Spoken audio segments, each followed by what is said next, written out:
Mertua jahatku selalu tersenyum di depan orang lain tapi menghunus pisau di belakangku. Ia merencanakan fitnah yang membuatku hampir hancur. Tapi saat bukti lengkap terungkap di hadapan semua orang, semua menyadari wajah asli yang selama ini ia sembunyikan dengan topeng manis.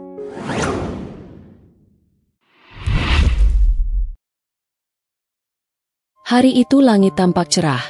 Matahari bersinar dengan hangat, seolah menyambut langkah baru dalam hidup Merah. Ia menatap keluar jendela apartemen sederhana yang baru saja ia tempati bersama Aji, suaminya. Jantungnya berdegup tenang, meski ada sedikit rasa gugup, sebab ini adalah awal kehidupan rumah tangga yang selama ini hanya ia bayangkan. Meja makan masih kosong, hanya ada 2 cangkir teh hangat dan selembar roti bakar yang mereka beli dari warung dekat apartemen. Belum banyak perabotan di ruangan itu, hanya kursi, meja, dan lemari kecil. Namun, bagi Merah, semuanya terasa cukup. Yang terpenting adalah kebersamaan dengan suaminya.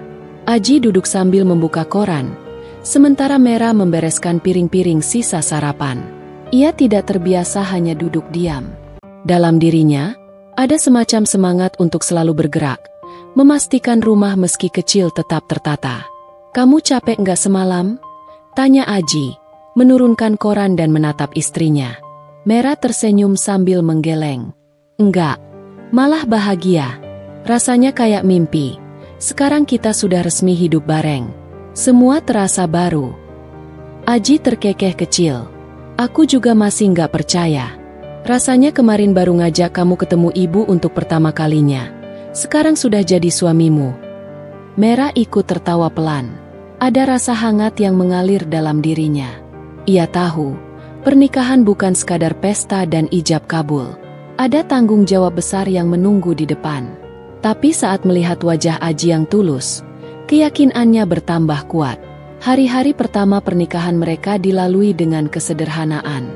Merah tetap bekerja di kantornya sebagai staf administrasi di sebuah perusahaan swasta. Ia berangkat lebih pagi agar bisa menyiapkan sarapan dulu. Meski lelah, ia tidak mengeluh. Baginya, memberi perhatian pada suami adalah salah satu bentuk ibadah. Sementara itu, Aji bekerja di sebuah bengkel mobil. Pekerjaan itu membuatnya pulang dengan tubuh penuh peluh dan aroma minyak. Tapi Merah selalu menyambutnya dengan senyum. Kehangatan kecil itu membuat Aji merasa pulang ke rumah adalah momen yang paling ia nantikan setiap hari. Beberapa minggu pertama berjalan lancar. Merah semakin terbiasa dengan ritme barunya, membagi waktu antara pekerjaan kantor dan urusan rumah tangga. Ia tidak ingin membiarkan salah satunya terbengkalai. Namun, ada satu hal yang mulai sering singgah di benaknya, hubungannya dengan Asih, ibu mertua. Merah ingat saat pertama kali bertemu Asih. Wanita itu tersenyum ramah, menyapanya dengan suara lembut. Di hadapan keluarga besar, Asih selalu tampak hangat, penuh perhatian, bahkan menyanjungnya. Saat acara pernikahan, Asih berkata dengan lantang, "Saya bersyukur sekali punya menantu seperti Merah. Anak saya beruntung." Kata-kata itu membuat hati Merah mengembang, merasa diterima dengan lapang. Namun, setelah pernikahan selesai dan kehidupan berjalan, Merah mulai merasakan sesuatu yang berbeda. Saat ia mengunjungi rumah mertua, Asih tidak sehangat yang dulu. Senyum tetap terukir di wajahnya, tapi ada nada lain di balik ucapan-ucapannya. Bukan nada marah, melainkan sindiran halus yang hanya bisa dipahami oleh orang yang jadi sasaran. Suatu sore, ketika Merah dan Aji pulang dari bekerja, mereka menyempatkan mampir ke rumah Asih. Rumah itu tidak terlalu besar, namun selalu ramai dikunjungi tetangga. Asih dikenal sebagai sosok yang dermawan dan sering membantu orang sekitar. Saat mereka masuk, beberapa tetangga sedang duduk di ruang tamu, memuji masakan Asih yang harum menggoda. "Wah, Merah, cantik sekali sekarang. Cocok sekali sama Aji. Untung kamu dapat menantu seperti ini, Bu Asih," kata seorang tetangga sambil tersenyum. Asih langsung tertawa kecil. Wajahnya cerah. "Alhamdulillah, iya. Merah anaknya rajin, baik, dan pintar masak juga. Saya senang sekali." Merah tersenyum, merasa hatinya hangat mendengar pujian itu. Namun, Begitu para tamu pulang dan hanya tersisa mereka bertiga, suasananya berubah. Asih menatap Mera, kali ini tanpa senyum. "Kamu kerja terus ya, Me? Aji ini butuh istri yang perhatian. Jangan sampai rumah berantakan." Mera tertegun sejenak, lalu menjawab hati-hati, "Insya Allah, Bu. Saya berusaha mengatur waktu biar rumah tetap terurus. Asal jangan kebanyakan alasan. Kamu itu perempuan, tugas utama tetap di rumah. Jangan sampai lupa diri," ucap Asih dengan nada datar. Aji yang mendengar hanya diam, seolah tidak ingin memperpanjang pembicaraan. Mera menunduk, menahan perasaan yang bercampur. Ia mencoba memahami, mungkin Asih hanya khawatir. Tapi tetap saja, ucapannya terasa menusuk. Hari-hari berikutnya, Mera semakin sering mendengar komentar serupa. Kadang soal masakan yang terlalu asin, kadang soal cara ia berpakaian, meski jilbab dan pakaiannya selalu rapi. Di depan orang lain, Asih tetap manis. Ia bahkan sering mengatakan betapa bangganya punya menantu seperti Mera. Namun, ketika hanya mereka berdua, kata-kata Asih seolah berubah jadi pisau yang tak terlihat. Mera menuliskan semua perasaan itu dalam buku catatan pribadinya. Ia tidak ingin mengeluh pada Aji, takut dianggap berlebihan. Baginya, pernikahan adalah perjuangan, dan ia ingin berusaha sekuat tenaga. Di sisi lain, Mera berusaha menenangkan dirinya dengan banyak berdoa. Ia yakin, setiap ujian yang datang pasti ada hikmahnya. Malam-malam ia habiskan dengan sholat tahajud, memohon agar rumah tangganya tetap harmonis dan Asih bisa benar-benar menerima kehadirannya. Waktu berjalan, bulan berganti, kehidupan Mera perlahan terbagi antara pekerjaan, rumah tangga, dan upaya memahami mertua. Sesekali ada kebahagiaan kecil yang membuatnya tersenyum, seperti ketika Aji pulang membawa bunga atau ketika mereka tertawa bersama menonton acara televisi. Namun, jauh di dalam hati, ada kekhawatiran yang tidak bisa ia abaikan. Senyum manis Asih di depan orang lain selalu berbeda dengan tatapan dingin yang hanya ditujukan padanya. Mera tidak tahu kemana semua ini akan bermuara, tapi ia yakin satu hal, ia harus tetap kuat, karena perjalanan rumah tangganya baru saja dimulai, dan di balik senyum itu, ada sesuatu yang belum sepenuhnya ia mengerti. Pagi itu udara masih segar ketika Mera menyiapkan sarapan sederhana. Tangannya cekatan memotong sayuran, merebus air, dan menyiapkan bekal untuk Aji. Aroma tumisan bawang putih memenuhi dapur mungil mereka, membuat suasana rumah sederhana itu terasa hangat. Aji duduk di meja makan sambil menunggu, sesekali melirik jam tangan karena harus segera berangkat ke bengkel. "Kamu nggak terlambat, kan?" tanya Mera sambil menuangkan teh hangat ke dalam gelas bening. Aji tersenyum tipis. "Masih aman. Kamu tenang saja. Aku juga nggak enak kalau harus terburu-buru." Mera ikut tersenyum. Ia berusaha sebaik mungkin menjaga agar pagi mereka selalu dimulai dengan tenang. Setelah beberapa bulan menikah, ia mulai terbiasa dengan ritme kehidupan baru. Meski harus bangun lebih pagi untuk menyiapkan semua keperluan, ia tidak keberatan. Baginya, itu adalah bagian dari cinta yang ingin ia tunjukkan. Setelah Aji berangkat, Mera duduk sejenak di kursi kayu dekat jendela. Ia menikmati secangkir teh hangat sambil memandang keluar, mengamati orang-orang yang berlalu lalang menuju aktivitas mereka. Di dalam hatinya, ia berbisik agar hari itu berjalan lancar. Namun, ia tahu ada hal yang mulai mengganjal pikirannya, hubungan dengan Asih. Beberapa kali Mera mencoba meyakinkan dirinya bahwa semua baik-baik saja. Asih adalah ibu mertua, tentu saja butuh waktu untuk benar-benar dekat. Ia tidak ingin menilai buruk hanya karena ucapan-ucapan kecil yang terdengar seperti sindiran. Tetapi semakin hari, Mera menyadari ada jarak halus yang terus terasa. Sore harinya, Aji mengajak Mera untuk kembali berkunjung ke rumah ibunya. Rumah itu hanya berjarak beberapa kilometer, cukup ditempuh dengan sepeda motor. Saat mereka sampai, halaman depan tampak ramai. Beberapa tetangga sedang duduk sambil menikmati jajanan yang disuguhkan Asih. "Wah, Mera datang. Cantik sekali, Bu Asih menantunya," seru seorang ibu tetangga sambil menepuk bahu Asih. Asih tersenyum lebar, menoleh ke arah Mera. Alhamdulillah, iya. Saya senang sekali punya menantu seperti dia. Mera tersenyum sopan, menyalami para tetangga satu persatu. Hatinya terasa hangat mendengar kata-kata asih di depan orang banyak. Ia berharap itu benar adanya, bukan sekadar basa-basi. Setelah para tamu pulang, suasana rumah menjadi lebih tenang. Hanya tinggal mereka bertiga di ruang tamu. Aji duduk santai sambil memainkan ponselnya, sementara Mera membereskan cangkir-cangkir teh. Asih duduk di kursi, menatap Mera dengan senyum samar. "Me, kamu masih kerja di kantor, ya?" "Iya, Bu. Alhamdulillah, masih di tempat yang sama. Kerja itu penting memang. Tapi jangan sampai lupa kewajiban utama kamu di rumah. Aji ini pulang kerja pasti capek, butuh dilayani. Jangan sampai karena sibuk kerja, rumah jadi terbengkalai." Mera terdiam sejenak. Nada suara itu tidak terdengar marah, tapi jelas menyiratkan sesuatu. Ia mencoba menjawab dengan hati-hati. "Insya Allah, Bu.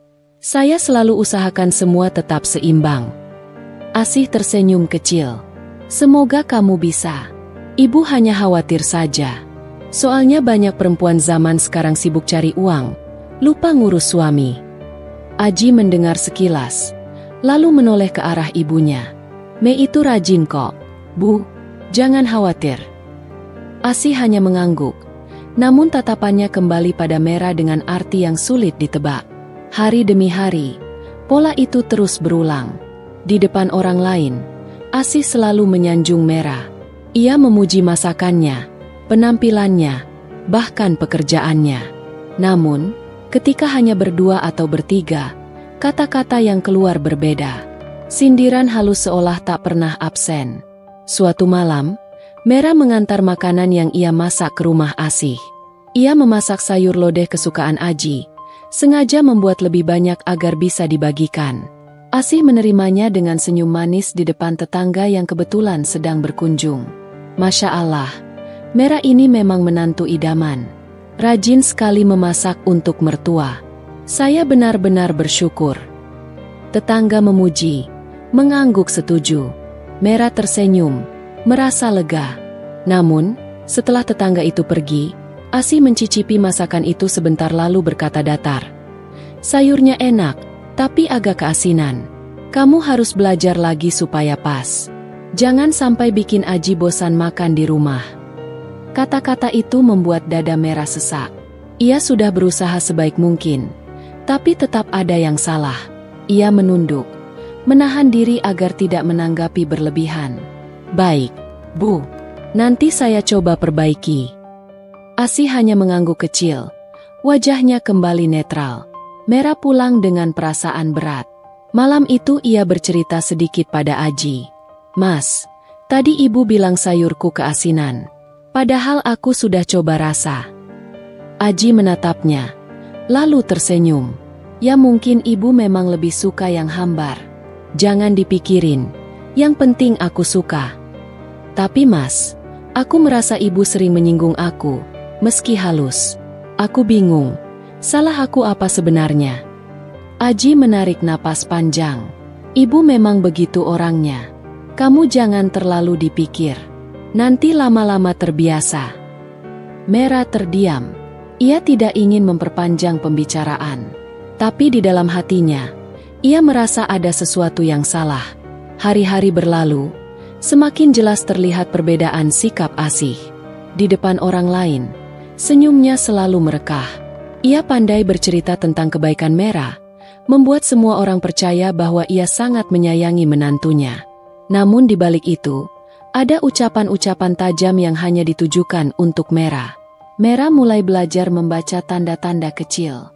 Cara Asih menatapnya saat mereka hanya berdua, nada suaranya yang berubah, atau komentar singkat yang membuatnya merasa tidak pernah cukup baik. Ia menuliskan semua itu dalam buku catatan pribadinya, bukan untuk mengeluh, tapi sebagai cara menenangkan diri. Suatu sore, ketika Aji lembur di bengkel, Mera pulang sendirian ke rumah Asih untuk mengantarkan kue yang ia buat. Ia ingin menunjukkan itikat baik. Saat ia masuk, Asih sedang duduk di ruang tamu sambil menonton televisi. "Bu, ini saya bawakan kue bolu. Semoga ibu suka," kata Merah sambil tersenyum. Asih menerima dengan senyum tipis. "Terima kasih, Mei. Kamu memang perhatian. Tapi jangan sering-sering repot begitu. Kamu kan sudah sibuk di kantor. Kalau sering masak dan antar ke sini, kapan kamu punya waktu istirahat?" "Enggak apa-apa, Bu. Saya senang bisa bawain untuk ibu." "Ya, tapi jangan terlalu berlebihan. Nanti orang bilang kamu pamer." Ucapan itu membuat Merah terdiam. Senyum di wajahnya perlahan memudar. Meski ia tetap berusaha terlihat tegar. Ia pamit tak lama kemudian, pulang dengan langkah yang berat. Malam itu, ia duduk di kamar sambil memandang jendela. Perasaannya campur aduk. Ia bertanya-tanya dalam hati, mengapa hubungan mereka tidak bisa hangat seperti yang terlihat di depan orang lain? Mengapa senyum Asih yang begitu manis di depan tetangga berubah menjadi tatapan dingin saat hanya bersamanya? Namun, di balik semua itu, Merah tetap menaruh harapan. Ia percaya bahwa lambat laun, Asih akan benar-benar menerima dirinya. Ia tidak tahu bahwa senyum yang ia lihat bukan sekadar ekspresi, melainkan topeng yang menyimpan rahasia besar di baliknya. Hari masih pagi ketika Merah membuka jendela apartemen mungilnya. Udara segar masuk perlahan, menyapu wajahnya yang masih basah oleh air wudhu. Ia baru saja selesai menunaikan sholat subuh, sementara Aji masih terlelap setelah semalaman lembur di bengkel. Merah tidak ingin membangunkannya terlalu cepat, karena ia tahu betapa lelahnya sang suami. Dengan langkah pelan, ia masuk ke dapur, menyiapkan sarapan. Aroma bawang putih dan bawang merah yang ditumis memenuhi ruangan. Di meja sudah ada roti tawar, telur, dan segelas susu. Merah berusaha menyiapkan makanan sederhana namun bergizi. Pikirannya dipenuhi oleh tanggung jawab, pekerjaan di kantor, rumah yang harus tetap terjaga, dan bagaimana menjaga agar Aji selalu merasa nyaman. Ketika matahari mulai naik, Aji terbangun. Ia berjalan pelan, mengusap wajahnya, lalu duduk di kursi dapur sambil tersenyum melihat istrinya yang sibuk. "Pagi-pagi sudah repot lagi. Kamu nggak capek, Mei?" Merah menoleh, tersenyum tipis. "Enggak, Mas. Aku malah senang kalau bisa menyiapkan semuanya. Lagian, nanti kalau aku berangkat kerja, aku tenang karena kamu sudah sarapan." Aji hanya mengangguk, kemudian memakan sarapan yang disajikan. Selesai makan, ia bersiap berangkat ke bengkel. Sementara itu, Merah segera mengganti pakaian, mengenakan jilbab sederhana, dan menyiapkan tas kerjanya. Ia berusaha tetap terlihat segar meski setiap hari harus membagi tenaga untuk banyak hal. Hari itu di kantor, Merah sibuk dengan laporan bulanan. Ia hampir tidak punya waktu untuk membuka ponsel. Begitu jam makan siang tiba, ia baru sempat membaca pesan singkat dari Aji. "Nanti sore mampir ke rumah ibu, ya?" Katanya ada yang mau dibicarakan. Merah menatap layar ponsel itu cukup lama. Jantungnya berdegup lebih cepat. Ada rasa was-was, karena biasanya setiap kali Asih bilang ada hal penting, itu berarti akan ada sesuatu yang diarahkan padanya. Namun, ia berusaha menghilangkan pikiran buruk. Sore itu, setelah selesai bekerja, ia langsung menuju rumah mertua bersama Aji. Jalanan ramai, suara klakson bersahut-sahutan, tapi pikiran Merah hanya dipenuhi tanda tanya. Saat mereka tiba, Asih sudah menunggu di ruang tamu. Senyumnya lebar ketika melihat anak dan menantunya datang. "Alhamdulillah, akhirnya kalian datang juga. Ibu sudah menyiapkan teh hangat," ucap Asih dengan ramah. Merah meletakkan tasnya di kursi dan membantu membawa gelas dari dapur ke meja. Mereka bertiga duduk bersama, menikmati teh yang masih mengepul. Obrolan awal terdengar ringan, tentang pekerjaan Aji di bengkel, tentang tetangga yang baru saja pindah, juga tentang cuaca yang sering berubah-ubah belakangan ini. Namun, setelah percakapan ringan itu, nada suara Asih mulai berubah. Ia menatap Merah dengan pandangan yang sulit ditebak. "Mei, kamu kan masih kerja di kantor. Ibu mau tanya, kamu nggak kepikiran berhenti? Kan sekarang sudah menikah. Suami itu lebih butuh istri di rumah." "Loh?" Merah terdiam, berusaha menahan napas agar tetap tenang. Ia menoleh sebentar ke arah Aji, namun suaminya hanya diam. Dengan suara lembut, Mera menjawab, "Saya masih ingin bekerja, Bu.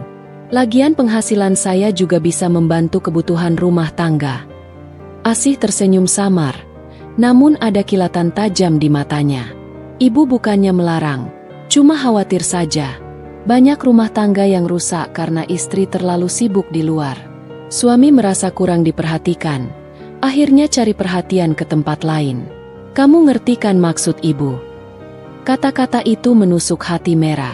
Ia mencoba tersenyum, meski dalam hati ada rasa perih.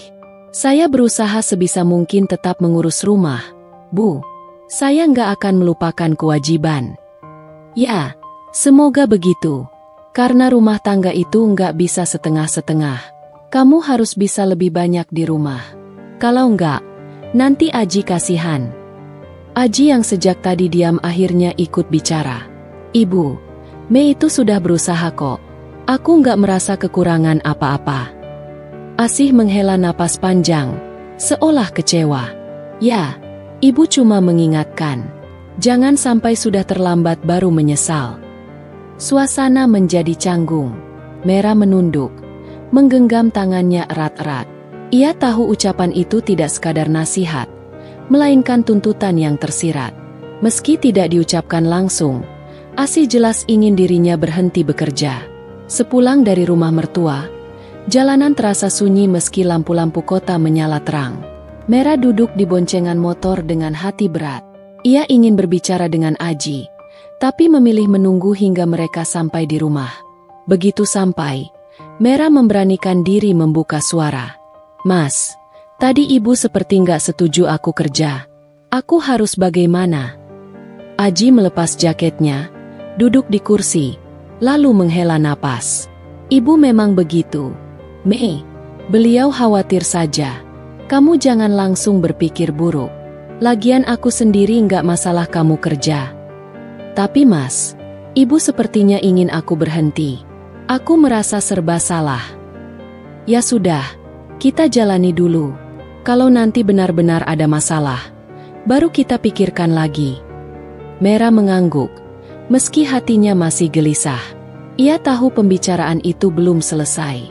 Akan ada percakapan berikutnya. Akan ada tuntutan lain yang mungkin lebih berat. Hari-hari berikutnya, Mera berusaha lebih keras. Ia bangun lebih pagi, memastikan rumah rapi sebelum berangkat. Ia memasak makanan lebih banyak agar Aji tidak kekurangan. Ia bahkan membawa bekal makan siang sendiri agar tidak perlu terlalu lama keluar kantor. Semua itu dilakukan agar tidak ada celah bagi Asih untuk berkata bahwa ia lalai. Namun, tuntutan itu semakin sering terdengar. Ketika mereka kembali berkunjung, Asih berkata, "Kalau nanti punya anak, kamu nggak bisa tetap kerja, Mei. Anak butuh perhatian penuh. Kamu siap berhentikan kalau saatnya tiba?" Mera menelan ludah. Ia belum tahu bagaimana menjawab. Dalam dirinya ada keinginan tetap berkarya, tapi ia juga ingin menjadi ibu yang baik. "Kalau saatnya tiba, insya Allah saya akan sesuaikan, Bu. Jangan hanya kata-kata. Mei, ibu mau lihat keseriusan kamu." Aji hanya mengusap kening, seolah tidak tahu harus menengahi bagaimana. Mera merasa semakin terpojok, meski ia tidak menunjukkan perasaan itu di wajahnya. Malam itu, ia duduk lama di depan meja kerja kecilnya. Buku catatannya terbuka. Pena di tangannya menari menuliskan semua isi hati. Ia menulis tentang perasaan tertekan, tentang usahanya untuk bertahan, tentang rasa takut jika suatu hari Aji benar-benar termakan ucapan ibunya. Dalam 2 malamnya, ia menangis pelan, meminta kekuatan agar tetap sabar. Ia sadar, perjalanan rumah tangga bukan hanya tentang cinta pada suami, tapi juga tentang bagaimana menghadapi mertua yang memiliki cara pandang berbeda. Senyum Asih di depan orang lain tetap terlihat indah, namun di baliknya, tuntutan yang tersirat semakin jelas terasa, seperti dinding yang perlahan menutup ruang geraknya. Mera mencoba menenangkan hatinya. Ia yakin, selama ia ikhlas, Allah akan menunjukkan jalan. Tapi jauh di lubuk hati, Ia tahu bahwa apa yang baru saja dimulai hanyalah permukaan dari sesuatu yang lebih besar. Senyum manis itu menyimpan rahasia yang akan lebih berat dari sekadar tuntutan. Hari itu, suasana rumah terasa lengang. Jam dinding yang tergantung di ruang tamu menunjukkan pukul 6:30 pagi. Udara masih segar, meski aktivitas kota perlahan mulai terasa dari suara kendaraan yang sesekali terdengar melintas di jalan depan rumah. Merah sudah bersiap sejak subuh, mengenakan gamis sederhana berwarna biru tua dengan kerudung senada. Wajahnya terlihat tenang, meski dalam hatinya ada perasaan gelisah yang tidak bisa ia jelaskan sepenuhnya. Aji baru saja selesai sarapan, duduk di kursi ruang makan sambil merapikan map pekerjaannya. Ia tampak sibuk menyiapkan bahan presentasi yang harus ia bawa ke kantor. Sesekali ia melirik ke arah istrinya yang sedang membereskan piring bekas sarapan. "Nanti sore aku agak pulang terlambat. Ada rapat mendadak dengan klien," ucap Aji sambil tetap menunduk memperhatikan berkas-berkas. Merah hanya mengangguk kecil, lalu menyahut dengan lembut. "Baik, Mas. Aku juga ada agenda ke kampus. Ada seminar yang harus kuhadiri. Mungkin kita pulangnya hampir bersamaan." Suasana pagi itu terlihat biasa saja, seperti hari-hari lainnya.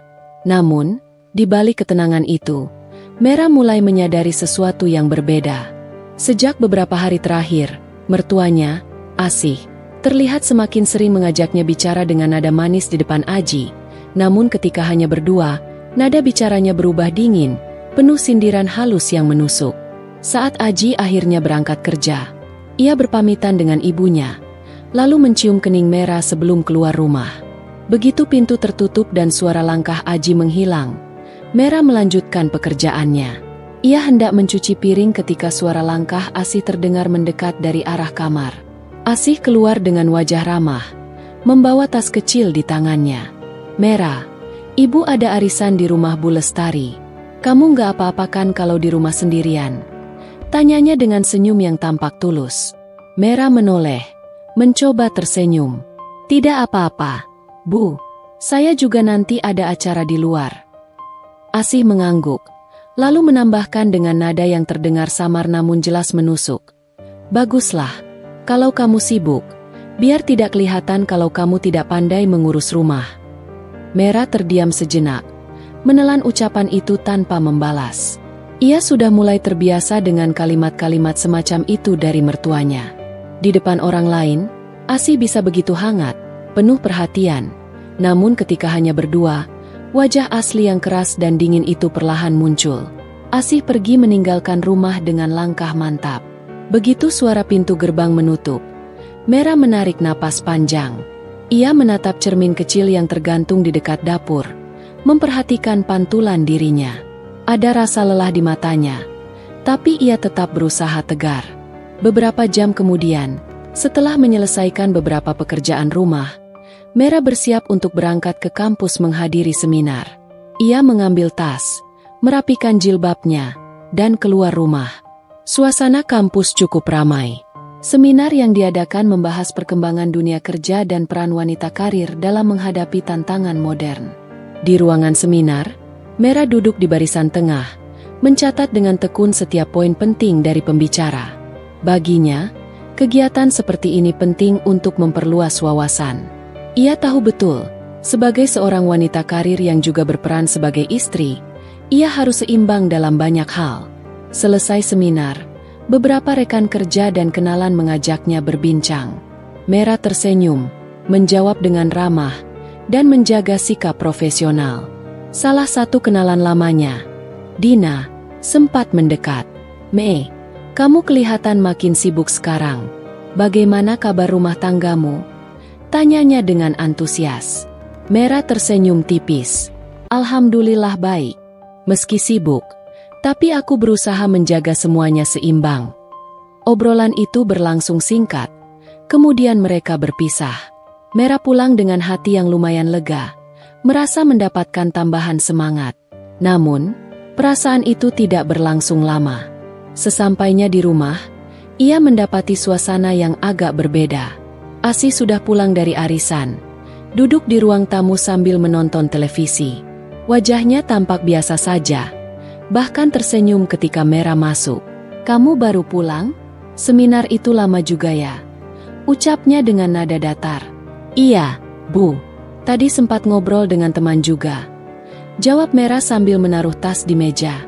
Asih menoleh sekilas, lalu berkata dengan nada samar. Baguslah kalau banyak teman. Cuma jangan sampai kamu lupa dengan kewajibanmu di rumah. Suami itu kalau pulang butuh dilayani dengan baik, bukan hanya mendengarkan cerita seminar. Kalimat itu kembali membuat Merah terdiam. Ia ingin menjawab, namun memilih menahan diri. Baginya, percuma berdebat dengan Asih. Sore hari, Aji pulang dengan wajah lelah. Seperti biasa, ia disambut hangat oleh Merah. Mereka makan malam bersama. Di meja makan, Asih ikut bergabung, kali ini dengan wajah penuh senyum. Ia banyak bercerita tentang arisan tadi siang. Bagaimana ia memuji menantunya di depan teman-temannya. Mereka bilang, Merah itu menantu yang pintar dan sopan. Ibu tentu saja senang mendengarnya. Ucap Asih sambil tersenyum pada Aji. Aji terlihat senang mendengar pujian itu. Alhamdulillah, Bu. Saya juga bersyukur punya istri seperti Merah. Merah tersenyum tipis, meski dalam hatinya merasa getir. Ia tahu, di depan Aji, mertuanya selalu berperan sebagai ibu yang penuh kasih dan mendukung. Namun, wajah yang ia tunjukkan saat hanya berdua dengan dirinya sungguh berbeda.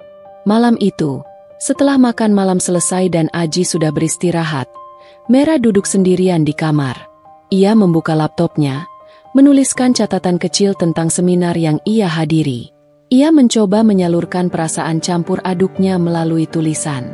Baginya, menulis adalah cara untuk tetap waras di tengah tekanan yang perlahan-lahan ia rasakan. Beberapa hari berikutnya, suasana rumah semakin terasa ganjil.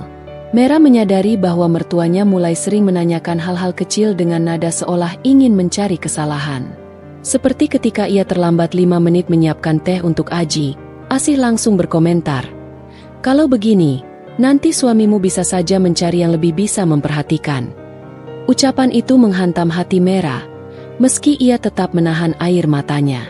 Ia hanya bisa mengangguk dan berusaha memperbaiki apa yang menurut Asih salah. Namun, perlahan, Merah mulai menyadari bahwa ucapan-ucapan itu bukan sekadar teguran biasa. Ada pola di baliknya. Seakan-akan Asih ingin membentuk citra tertentu tentang dirinya di depan Aji, seolah ia adalah istri yang kurang perhatian, kurang cekatan, dan tidak pantas. Hari-hari berikutnya semakin menguji kesabaran Merah. Ia mencoba menghadapinya dengan doa, dengan harapan bahwa kebenaran suatu hari akan terungkap.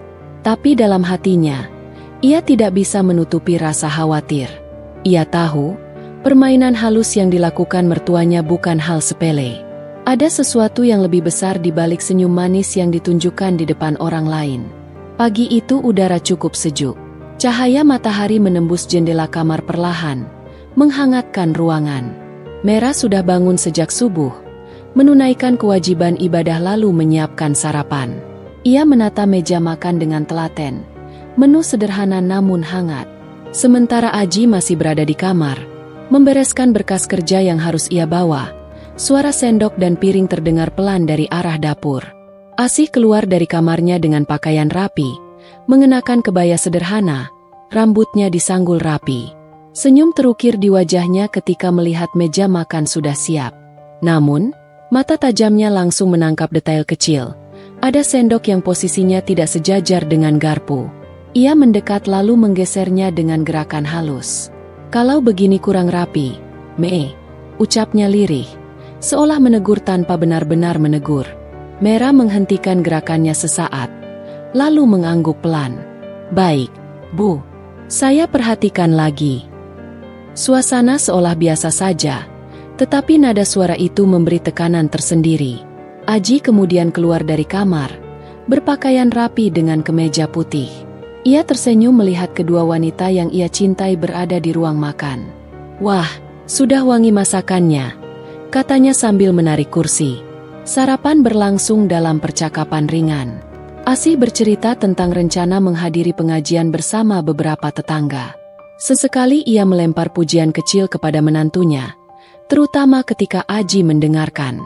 Masakan Merah selalu enak, Tidak kalah dengan yang jual di restoran, katanya sambil tersenyum lebar. Aji tersenyum bangga, sementara Merah hanya menunduk. Ia tahu, ucapan itu hanya bagian dari citra yang selalu ingin dipertontonkan Asih di depan anaknya.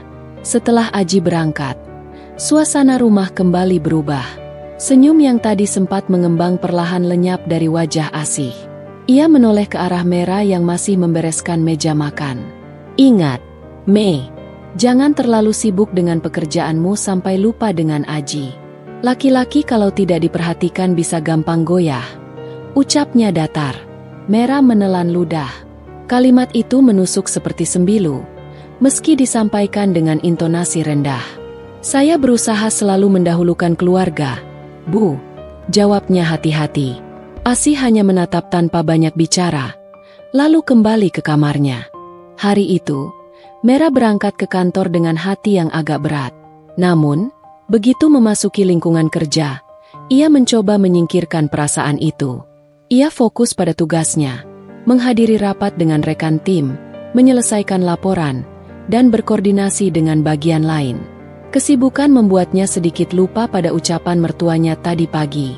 Menjelang sore, ketika ia hampir selesai, ponselnya bergetar. Ada pesan dari Aji. Sayang, nanti jangan pulang dulu ya. Kita ketemu di kafe dekat kantor. Ada yang mau aku obrolin. Merah membalas cepat. Baik, Mas. Aku selesai sebentar lagi. Sekitar 1 jam kemudian, mereka bertemu di sebuah kafe yang cukup nyaman. Aji sudah menunggu di pojok ruangan dengan 2 cangkir kopi. Merah datang dengan langkah cepat, duduk di hadapan suaminya. Ada apa, Mas? Sepertinya penting sekali. Tanyanya lembut. Aji tersenyum tipis. Bukan apa-apa, hanya ingin menghabiskan waktu berdua. Rasanya sudah lama kita tidak duduk santai begini. Merah menghela napas lega, lalu ikut tersenyum. Mereka mengobrol tentang banyak hal, pekerjaan, rencana liburan, hingga hal-hal kecil yang sering terlupa. Merah merasa hangat, seolah mendapat energi baru setelah beberapa hari terakhir terasa berat. Namun, kebahagiaan itu tidak berlangsung lama. Malamnya, ketika mereka pulang, Asih sudah menunggu di ruang tamu. Wajahnya tampak datar, hanya tersenyum tipis melihat keduanya masuk bersama. Kalian dari mana? Tanyanya seakan biasa. Kami habis mampir kafe, Bu, jawab Aji santai. Oh, begitu. Bagus kalau bisa menjaga keharmonisan. Tapi jangan lupa, urusan rumah juga tetap harus diperhatikan. Ucapnya dengan nada lembut namun menyeratkan sesuatu. Aji tidak merasa ada yang aneh, tapi Merah bisa menangkap tatapan yang dilemparkan mertuanya padanya. Seolah kalimat itu bukan sekadar pengingat, melainkan sindiran. Beberapa hari kemudian, kejadian yang lebih mengejutkan terjadi. Saat sedang berada di dapur, Merah mendengar Asih berbicara lewat telepon. Suaranya cukup keras, seakan disengaja agar terdengar. Iya, Merah itu sibuk kerja terus. Kadang aku kasihan sama Aji. Pulang kerja capek tapi istrinya sering keluar. Memang pintar sih, tapi tetap saja rumah tangga bukan hanya soal pintar di kantor. Merah yang mendengar dari balik pintu terdiam. Jantungnya berdegup kencang. Ia merasa sakit, bukan hanya karena ucapan itu, tetapi juga karena jelas-jelas mertuanya sedang membentuk cerita tentang dirinya kepada orang lain. Hari-hari setelah itu, tekanan semakin terasa. Setiap kesalahan kecil menjadi bahan sorotan. Pernah suatu pagi Merah terlambat menaruh setrika. Asih langsung berkomentar. Kalau begini terus, aku tidak yakin Aji akan betah. Istri itu harus cekatan, bukan lambat. Merah menahan air mata, memilih diam. Ia tidak ingin menimbulkan keributan yang bisa membuat Aji curiga. Ia hanya bisa berharap kesabarannya tidak habis. Suatu sore, saat Aji belum pulang, Asih kembali melontarkan kalimat yang membuat hati Merah goyah. Kamu itu sebenarnya mau jadi apa, Mei? Sibuk kerja, sibuk seminar, tapi rumah sering terlambat beres. Kalau begini terus, jangan salahkan kalau orang di luar nanti bilang kamu tidak pantas jadi istri Aji. Kali ini, Merah tidak hanya diam. Ia memberanikan diri menjawab dengan tenang. Bu, saya berusaha seimbang. Saya ingin mendampingi Aji dengan baik, tapi juga ingin tetap bermanfaat melalui pekerjaan saya. Saya tidak pernah berniat melalaikan rumah tangga. Asih tersenyum tipis, lalu menjawab dengan nada yang lebih dingin. Kamu pikir semua orang akan percaya begitu? Dunia ini tidak sesederhana itu. Mei, hati-hati. Apa yang kamu lakukan bisa jadi senjata untuk menjatuhkanmu sendiri. Kata-kata itu bergema di kepala Merah hingga malam. Ia mulai menyadari, mertuanya bukan hanya sekadar memberikan tekanan, tapi seolah menyimpan rencana tertentu. Ada sesuatu yang lebih besar yang mungkin sedang dipersiapkan. Malam itu, ketika Aji sudah tidur, Merah duduk di ruang tengah dengan laptop di pangkuannya. Ia menulis kembali catatan tentang apa yang ia rasakan. Setiap ucapan, setiap detail kecil yang dilontarkan Asih. Ia mulai berpikir, mungkin suatu saat catatan itu akan berguna. Hari-hari berikutnya menjadi ujian berat. Asih semakin sering melontarkan komentar, bahkan di depan tetangga. Pernah suatu kali, ketika seorang tetangga datang, Asih berkata sambil tersenyum, "Iya, Merah ini sibuk sekali. Kadang sampai rumah kurang terurus. Namanya juga wanita karir." Ucapannya terdengar manis, tapi jelas menyimpan maksud. Tetangga itu hanya tertawa kecil, tidak berpikir macam-macam. Namun, bagi Merah, kalimat itu seperti peringatan. Seolah mertuanya perlahan membangun citra dirinya di mata orang sekitar. Merah mulai bertanya dalam hati, sampai kapan ia bisa bertahan? Sampai kapan ia mampu menahan segala ucapan yang menusuk tanpa membuat Aji tahu? Malam itu, ia berdoa lebih lama. Dalam hatinya, ia hanya berharap agar diberi kekuatan. Karena ia mulai yakin, badai yang lebih besar mungkin sedang menunggu di depan. Suara hujan deras mengguyur atap rumah sejak dini hari. Udara terasa lebih dingin dari biasanya, membuat suasana pagi menjadi sendu. Merah bangun lebih awal, menyiapkan sarapan sambil menyalakan pemanas air untuk membuat teh hangat. Aroma masakan yang perlahan memenuhi ruangan memberi sedikit ketenangan, meski hatinya masih dipenuhi keresahan. Aji keluar dari kamar dengan rambut sedikit berantakan, berjalan menuju meja makan. Ia tersenyum melihat istrinya sibuk. "Pagi ini menunya apa?" tanyanya sambil duduk. "Sayur sop, tempe goreng, sama perkedel, Mas. Biar hangat dimakan pas hujan begini," jawab Merah sambil menuangkan teh ke dalam cangkir. "Pas sekali," sahut Aji senang.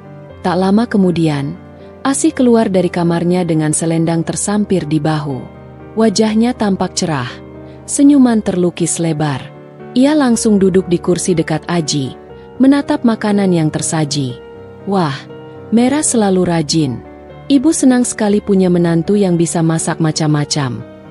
Aji tersenyum mendengar pujian itu. "Iya, Bu.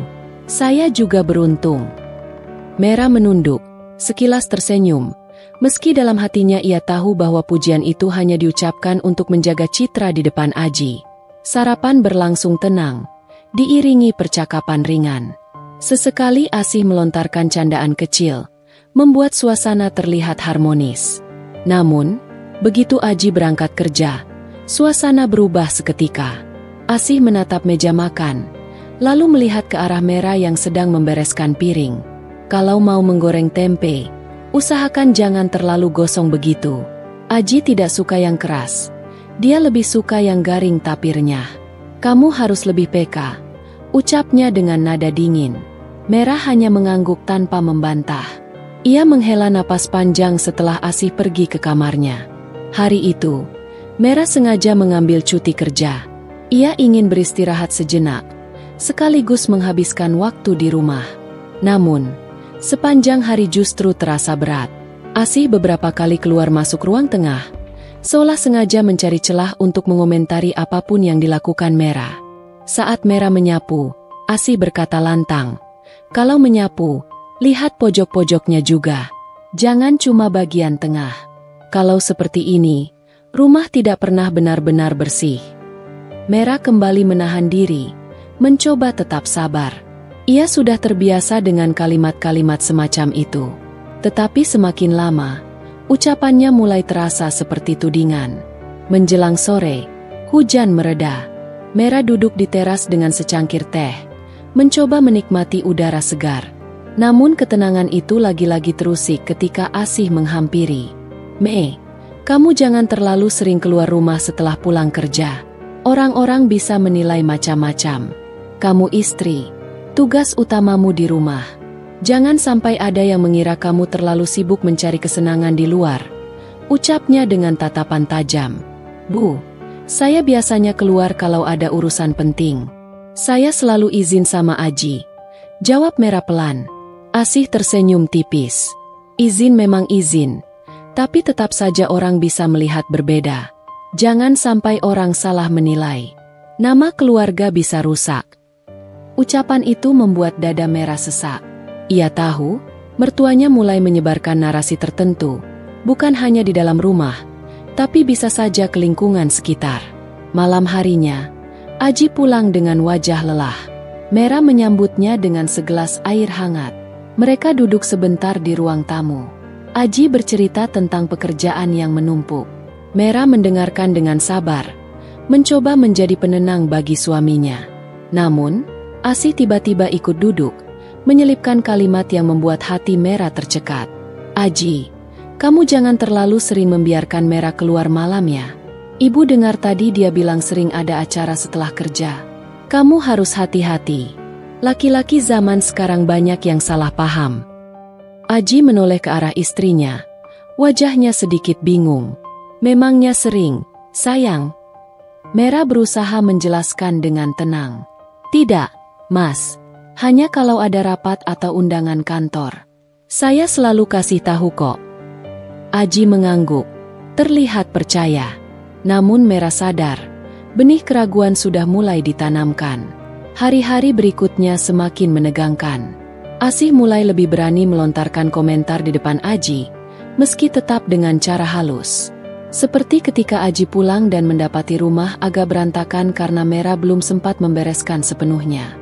Asih langsung berucap, "Mungkin Mera terlalu sibuk dengan urusan luar, jadi kurang sempat merapikan rumah."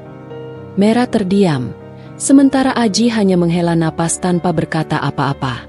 Suatu sore, Mera pulang lebih cepat dari kantor. Ia mendapati Asih sedang berbincang dengan tetangga di teras. Dari balik pintu, ia mendengar samar-samar percakapan itu. "Iya, menantu saya pintar, kerja di tempat bagus. Cuma kadang saya khawatir, terlalu sibuk. Aji kan butuh diperhatikan. Ya namanya laki-laki, kalau tidak diperhatikan bisa saja goyah," ucap Asih sambil tertawa kecil. Tetangga itu menanggapi ringan, tidak terlalu memikirkan. Tapi bagi Mera, ucapan itu jelas bukan sekadar obrolan biasa. Itu adalah upaya perlahan untuk membentuk citra dirinya sebagai istri yang lalai. Malamnya, ketika semua sudah tidur, Mera duduk di kamar sambil menulis kembali kejadian hari itu. Ia mulai sadar, fitnah yang lebih besar bisa terjadi kapan saja. Ia mencoba berpikir jernih. Apa yang harus dilakukan jika suatu saat Asih mulai menyebarkan cerita bohong yang lebih berbahaya? Hari berganti, tekanan semakin terasa. Suatu pagi, saat Aji hendak berangkat, Asih berkata sambil tersenyum, "Aji, jangan lupa sarapan. Kamu butuh tenaga, apalagi kalau di luar belum tentu dapat perhatian penuh." Kalimat itu terdengar biasa, namun Aji menoleh sekilas ke arah istrinya, membuat Mera merasa ditusuk. Ia tahu, sedikit demi sedikit, kepercayaan Aji bisa saja goyah jika terus-menerus mendengar kalimat bernuansa demikian. Di kantor, Mera berusaha mengalihkan pikirannya dengan pekerjaan. Namun, bayangan wajah mertuanya terus menghantui. Ia merasa hidupnya mulai dipenuhi tekanan psikologis yang sulit dijelaskan. Beberapa minggu berlalu, Mera semakin yakin bahwa mertuanya tidak hanya sekadar memberi komentar. Ada rencana yang lebih dalam, seolah sedang menunggu waktu tepat untuk melancarkan sesuatu. Ia hanya bisa berdoa, berharap agar tidak terjebak dalam fitnah yang bisa merusak rumah tangganya. Namun, dalam diam, ia juga mulai menyusun langkah. Ia tahu, ia tidak boleh hanya pasrah.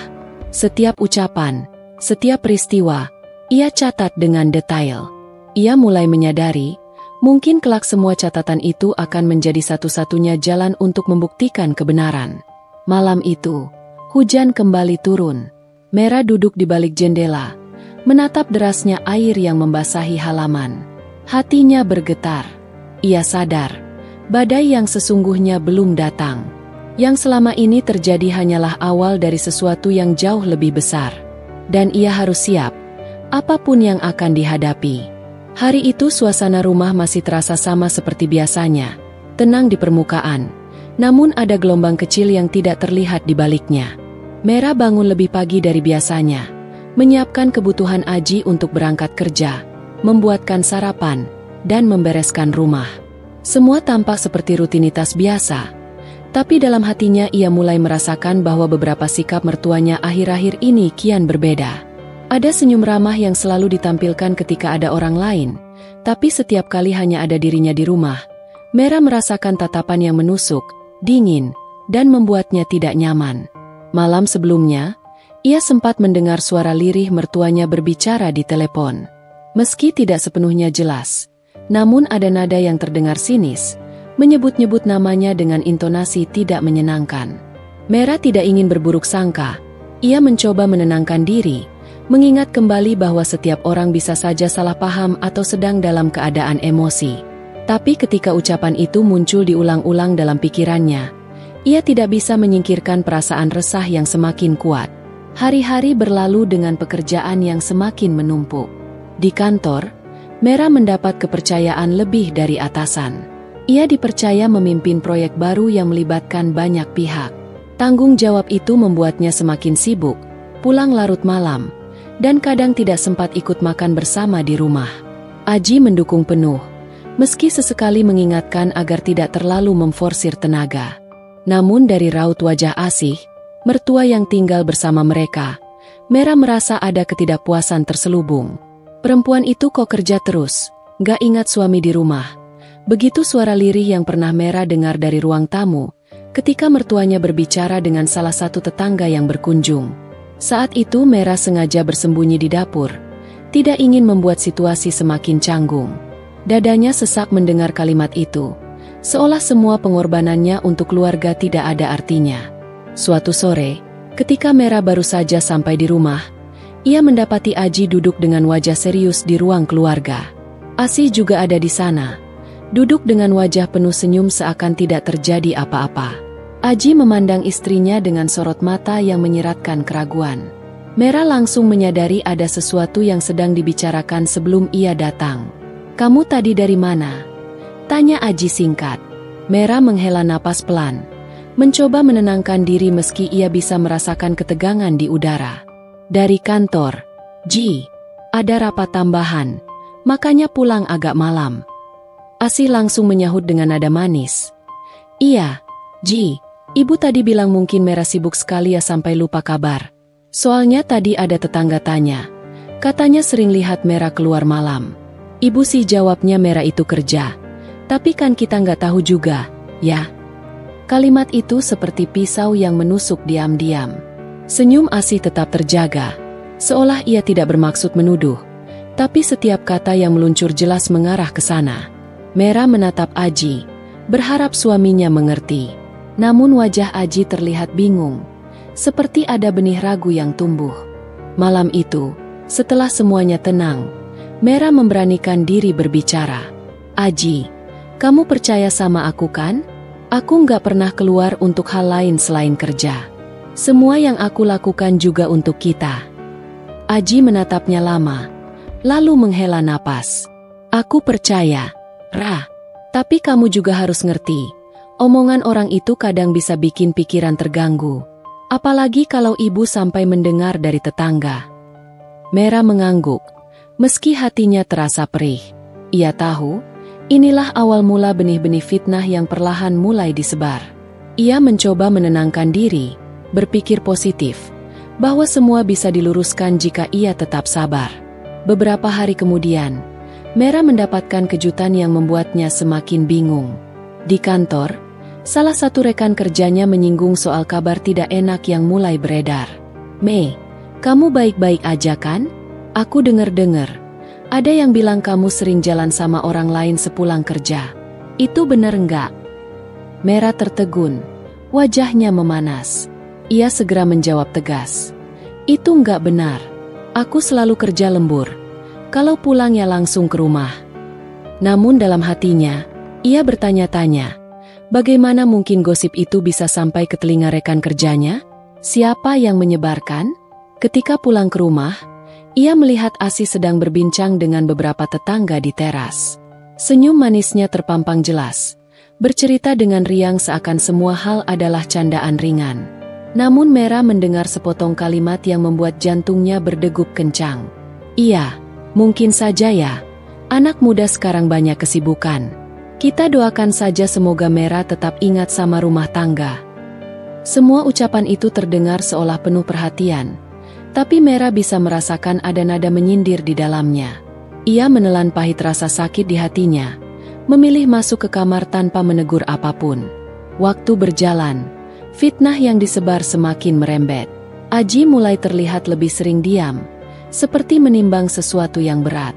Mera merasakan jarak perlahan tumbuh di antara mereka, meski ia berusaha keras menjembatani dengan perhatian. Setiap malam ia mencoba mengajak Aji berbicara, menanyakan perasaan dan memastikan bahwa rumah tangga mereka tetap terjaga. Namun bayangan dari sikap Asih selalu hadir di antara mereka, membuat semua terasa tidak natural. Pada suatu malam, Aji akhirnya mengutarakan isi hatinya. Ra, aku bingung. Aku percaya sama kamu. Tapi kenapa gosip itu makin banyak? Orang-orang gak mungkin ngomong kalau gak ada sebab. Mera menatapnya dengan mata berkaca-kaca. Gosip itu datang dari mana? Ji, aku yakin ada yang sengaja menyebarkan. Aku gak pernah melakukan hal-hal seperti yang mereka tuduhkan. Aku cuma kerja. Semua demi masa depan kita. Aji terdiam. Sorot matanya menyiratkan keraguan, tapi juga keinginan untuk percaya. Mera tahu, suaminya terjepit di antara cinta kepada istri dan hormat pada ibunya. Situasi ini membuat segalanya semakin rumit. Beberapa hari kemudian, sebuah kejadian membuat Mera semakin sadar bahwa fitnah ini bukan sekadar omongan ringan. Ada seseorang yang dengan sengaja memotret dirinya saat sedang keluar dari kantor bersama salah satu rekan kerjanya, lalu menyebarkannya di grup tetangga. Foto itu diambil dalam sudut yang menimbulkan persepsi negatif, seolah ia sedang jalan berdua dengan pria lain, padahal kenyataannya mereka hanya menuju parkiran bersama. Mera terkejut ketika mendapati Aji menerima pesan itu dari salah seorang tetangga. "Apa ini, Ra?" tanya Aji dengan wajah serius. Mera merasa tubuhnya melemah, tapi ia tetap menjawab dengan jujur. "Itu rekan kerja aku, Ji. Kita habis rapat bareng, lalu pulang sama-sama sampai parkiran. Nggak ada yang aneh." Namun kabar itu sudah telanjur menyebar. Asih terlihat semakin sering tersenyum puas di depan tetangga, seolah mendapatkan pembenaran dari apa yang selama ini ia selipkan lewat kalimat manisnya. Mera merasakan tekanan yang semakin berat. Namun ia memilih untuk tetap diam, menahan perasaan agar tidak meledak. Ia sadar, melawan dengan emosi justru akan memperburuk keadaan. Malam itu, Mera hanya bisa menangis dalam doa, memohon kepada Tuhan agar memberikan jalan keluar. Ia tahu, kebenaran pada akhirnya akan terbuka. Namun ia juga sadar bahwa proses menuju itu penuh duri. Fitnah yang perlahan dijahit dengan halus oleh mertuanya kini mulai menjerat kehidupannya, mengancam keharmonisan rumah tangga yang selama ini ia jaga dengan sepenuh hati. Pagi itu, matahari menyinari halaman rumah dengan lembut. Namun di dalam hati Mera, cahaya itu tidak mampu menyingkirkan rasa berat yang menumpuk. Ia bangun lebih awal, menyiapkan sarapan seperti biasa, tapi pikirannya melayang ke banyak hal. Beberapa hari terakhir ia merasa semakin tertekan oleh gosip yang beredar. Foto yang tersebar diam-diam membuat posisinya serba salah. Meskipun ia sudah menjelaskan dengan jujur kepada Aji, bayangan keraguan masih tampak jelas di mata suaminya. Saat Mera menata meja makan, ia mendengar langkah kaki dari arah kamar Asih. Mertuanya itu keluar dengan raut wajah ramah, menyapa dirinya dengan suara lembut. "Pagi, Mera. Wah, rajin sekali sudah siapin sarapan." Mera tersenyum kecil, mencoba tetap sopan. Iya, Bu. Biar nanti Aji bisa makan dulu sebelum berangkat kerja. Asi duduk di kursi dengan gerakan anggun, lalu menatap Mera dengan senyum yang manis tapi tajam di baliknya. Baguslah kalau kamu masih ingat kewajibanmu. Soalnya sekarang ini banyak orang yang memperhatikan. Mera, hati-hati. Jangan sampai ada yang menilai kamu terlalu sibuk di luar rumah. Kata-kata itu meluncur pelan namun penuh arti. Mera merasakan dadanya sesak. Tapi ia memilih untuk tidak menjawab. Ia hanya menunduk, melanjutkan kegiatannya. Tidak lama kemudian Aji keluar dari kamar, masih dengan wajah yang agak murung. Ia duduk di meja makan tanpa banyak bicara. Suasana hening mendominasi ruangan, membuat Mera semakin merasa jauh dari suaminya. Setelah sarapan selesai, Aji berangkat kerja. Mera membereskan meja, lalu duduk di ruang tamu sambil membuka laptop untuk menyelesaikan beberapa pekerjaan yang harus ia kirim hari itu. Asih, yang sedang menonton televisi, tiba-tiba berkomentar dengan suara cukup keras. Mera, kamu ini jangan terlalu capek kerja. Perempuan itu seharusnya fokusnya di rumah. Nanti kalau rumah tangga bermasalah, yang disalahkan juga istri. Kalimat itu menampar telinga Mera. Ia tahu mertuanya sengaja menyinggung keadaan yang sedang terjadi. Namun ia tetap menahan diri, tidak ingin memberikan celah untuk perdebatan. Ia hanya mengangguk kecil sambil menatap layar laptop, berusaha terlihat tenang meski dalam hati bergemuruh. Siang harinya, Mera menerima pesan dari salah satu rekannya di kantor. Pesan itu berisi tangkapan layar dari percakapan grup tetangga yang memperlihatkan foto dirinya. Beberapa orang berkomentar miring, seolah memperkuat anggapan bahwa ia sering keluar malam dengan pria lain.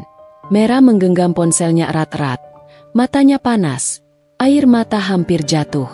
Ia merasa harga dirinya diinjak-injak, sementara ia tidak tahu harus membela diri ke siapa. Malam harinya, ketika Aji pulang, Mera memberanikan diri untuk menunjukkan tangkapan layar itu. Ia ingin suaminya tahu betapa seriusnya masalah ini. Namun reaksi Aji justru membuat hatinya semakin terluka. Ra, kamu jangan terlalu bawa perasaan. Namanya juga omongan orang. Nanti juga reda sendiri, ujar Aji dengan nada datar. Mera menatapnya dengan perasaan hancur. Tapi Ji, ini bukan sekadar omongan. Fitnah ini sudah menyebar luas. Kalau kamu nggak tegas membela aku, orang-orang akan semakin percaya. Aji terdiam. Wajahnya menunjukkan kebingungan. Ia menunduk, lalu berkata pelan, "Aku cuma nggak mau masalah ini semakin besar. Kalau kita ribut-ribut, bukannya makin parah."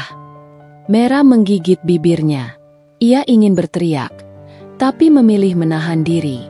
Ia tahu Aji berada di posisi sulit, diapit oleh rasa hormat pada ibunya dan kepercayaan pada dirinya. Namun sikap ragu itu justru membuat luka di hati Mera semakin dalam. Beberapa hari berikutnya, Mera merasakan perlakuan orang-orang sekitar mulai berubah.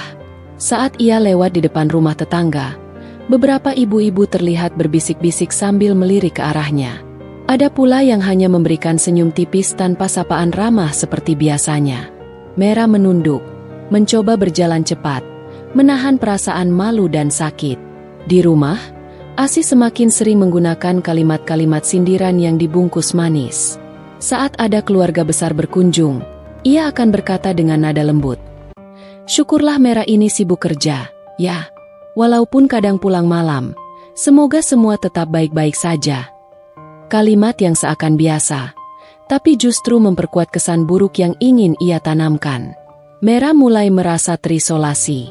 Ia hanya bisa berbagi perasaan dengan 1-2 orang teman dekat yang benar-benar mengenalnya. Salah satunya adalah Dina, sahabat lamanya sejak kuliah. Dina selalu memberi dukungan, meyakinkan bahwa kebenaran pada akhirnya akan terbuka. Namun tetap saja, menghadapi kenyataan sehari-hari bukanlah hal yang mudah. Suatu sore, Mera nekat mendatangi salah satu tetangga yang ia tahu sering ikut menyebarkan gosip. Ia ingin meluruskan, menjelaskan langsung agar tidak ada kesalahpahaman. Namun yang ia dapatkan justru jawaban dingin.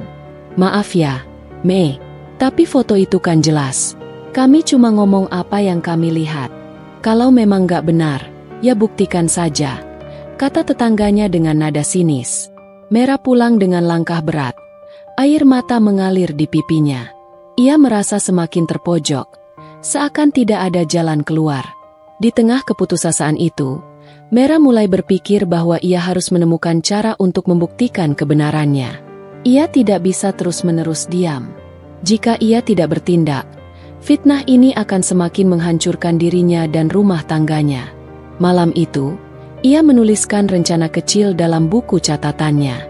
Ia akan mengumpulkan bukti, apapun itu, untuk membalikan keadaan. Namun sebelum sempat melangkah lebih jauh, Mera dikejutkan oleh percakapan yang tanpa sengaja ia dengar. Dari balik pintu kamar, ia mendengar Asih berbicara di telepon dengan nada lirih namun jelas. "Iya, sudah aku atur. Biar saja Mera itu makin terpojok. Orang-orang sudah percaya. Tinggal tunggu waktu saja sampai Aji sendiri ragu sepenuhnya. Setelah itu, kita lihat dia bisa apa." Mera terdiam, tubuhnya gemetar. Air matanya menetes tanpa bisa ditahan. Ia tidak pernah menyangka bahwa semua ini adalah rekayasa mertuanya sendiri. Rasa sakit bercampur marah memenuhi dadanya. Namun di saat bersamaan, ia merasa ada secercah harapan. Ia kini tahu bahwa kunci dari semua ini ada pada ulah Asih. Dengan hati-hati, ia mengambil ponselnya dan mulai merekam suara itu, berharap bisa menjadi bukti suatu saat nanti. Meski rekaman singkat, setidaknya itu langkah pertama menuju kebenaran. Mera menutup pintu kamar pelan, duduk di ranjang dengan wajah penuh air mata. Namun matanya kali ini menyiratkan tekad. Ia tidak lagi ingin hanya diam. Ia sadar bahwa perjalanannya masih panjang, tapi ia sudah memulai langkah awal untuk melawan fitnah yang hampir menghancurkannya. Langkah-langkah kecil Mera di dalam rumah malam itu terasa berat, seolah setiap gerakan ditahan oleh beban yang menumpuk di dadanya. Setelah mendengar dengan jelas bagaimana Asih merencanakan sesuatu lewat telepon, ia tidak bisa lagi berpura-pura tidak tahu. Segala keraguan yang sebelumnya mengganggu pikirannya kini berganti dengan kepastian yang menyakitkan. Mertuanya memang sengaja merusak rumah tangganya dengan menyebarkan fitnah. Mera duduk di tepi ranjang dengan wajah basah oleh air mata. Ponsel di genggamannya masih menyimpan rekaman suara Asih.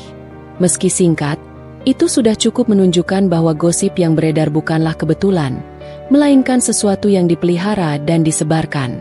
Ia menatap layar ponsel itu lama sekali, seperti ingin memastikan dirinya tidak sedang berhalusinasi. Namun, rasa lega karena memiliki bukti belum cukup untuk menghapus rasa sakit. Ia sadar rekaman itu masih jauh dari cukup untuk membungkam semua orang yang sudah menaruh curiga. Butuh langkah lebih besar. Butuh keberanian yang lebih kuat. Hatinya diguncang dilema. Apakah ia harus menunjukkan bukti itu kepada Aji sekarang juga? Atau menunggu hingga bukti yang lebih kuat terkumpul? Pagi harinya, suasana rumah kembali seperti biasa. Asih tersenyum ramah, menyiapkan teh hangat untuk Aji, lalu menyapa Mera dengan suara lembut seolah semalam tidak terjadi apa-apa.